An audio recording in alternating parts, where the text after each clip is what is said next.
like to introduce Dr. Alex Foxman, and he'll tell you a little bit about what he does.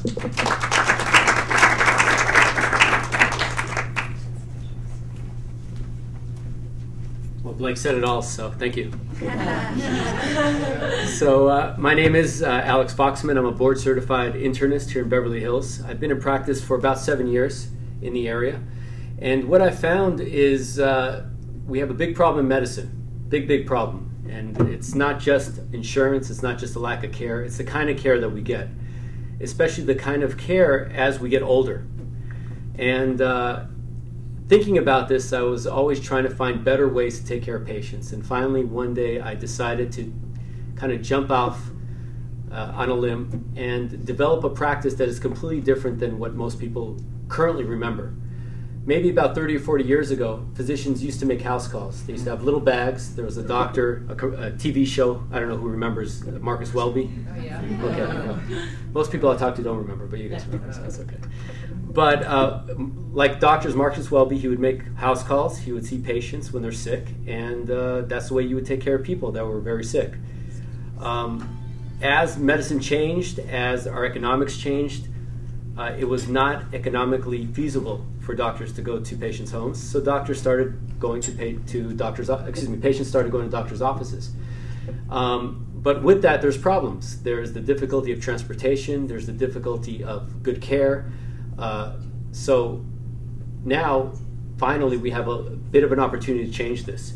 With the different changes in the current administration with healthcare, there's good things and bad things, but one of the great benefits is that Medicare and other insurers are now going to start paying for physicians to start going to patients' homes. My particular specialty in this particular realm is in elder care. And the practice that I founded is called Mobile Physician Associates. It's a completely independent medical practice that provides physicians, other care providers, to go directly to a patient's home, assisted living, boarding care facility. And we do this in a different way. We call ourselves a 21st century house call because not only do we have physicians like Marcus Welby used to be, but we also have all technological advances that provide a high quality level of care. We have ancillary services including mobile x-ray, ultrasound, laboratory work, electrocardiograms. We have a very strong preventive care and immunization program. So we're able to provide services at the level of, and many times higher than the level of, a office visit.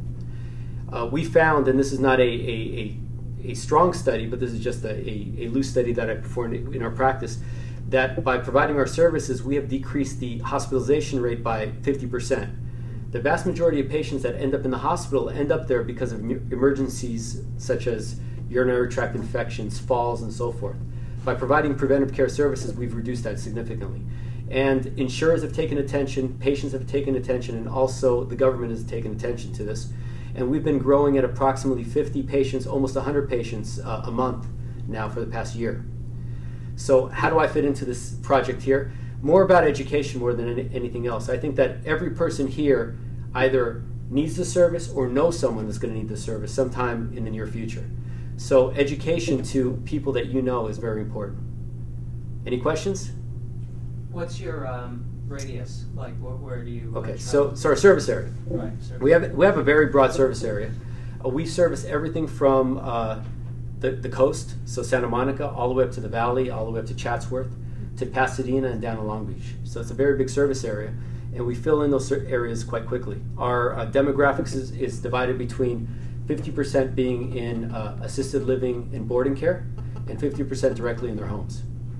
And these patients need other services as well. We provide a lot of these services, but they need lots of therapy services, either psychological or physical therapy or massage therapy. A lot of these patients really require these services and don't know where to get them. So that's where kind of the rest of the community here fits in as well. Yes? It seems great for the patients. I could see it could cut into the profit model, though. The office visit is highly profitable, 5 minutes and high charge. You can see a lot of people maximize profits, which I think is a big reason for the shift. Now the doctor has, especially in LA, you might spend 2 hours for a 10-minute visit, right? It's all about efficiencies. Yeah. The way we stay efficient is that our entire office is electronic. So we don't have charts. We have electronic medical records. We have providers who have laptops who are electronically or connected through cell service to our server, and they're able to access all the patient's information, lab work, everything that just like in a chart.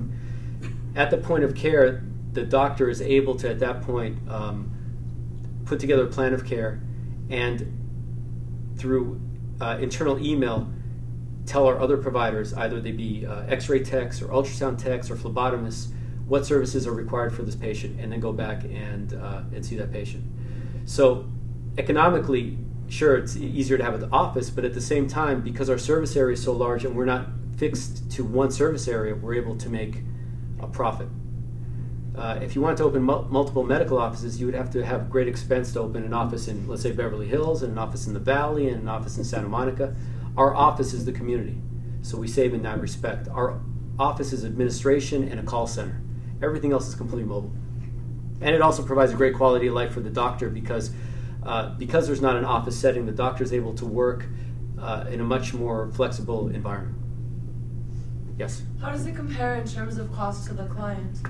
Well, our program is covered by Medicare, so the cost is exactly the same. Oh. Medicare finds an advantage to this program because we service probably the top 10% of the sickest people in the Medicare program, and those people probably take up about 60 to 70% of all resources. So for Medicare, it's very advantageous. Every time one of these people can't get to the doctor's office, they end up calling the ambulance, going to the emergency room. And I'll just take you through a little cost analysis. If a patient calls the ambulance, goes to the emergency room, let's say for a urinary tract infection, the ambulance ride, the emergency room visit, and possibly 1 or 2 days in the hospital, discharged either home or to a rehab center because they've been laying in bed for a couple of days, costs Medicare from $7,000 to $12,000. Okay, that's the real cost. For us to come to someone's home, costs us on average of about $200 to $300. So you're looking at a huge cost savings. We're not talking about, Medicare likes to measure things in percentages of 5 to 10% of cost savings. We're talking about hundreds of percent. Yeah. Yes? So is this service available to somebody who just doesn't want to go to the doctor's office?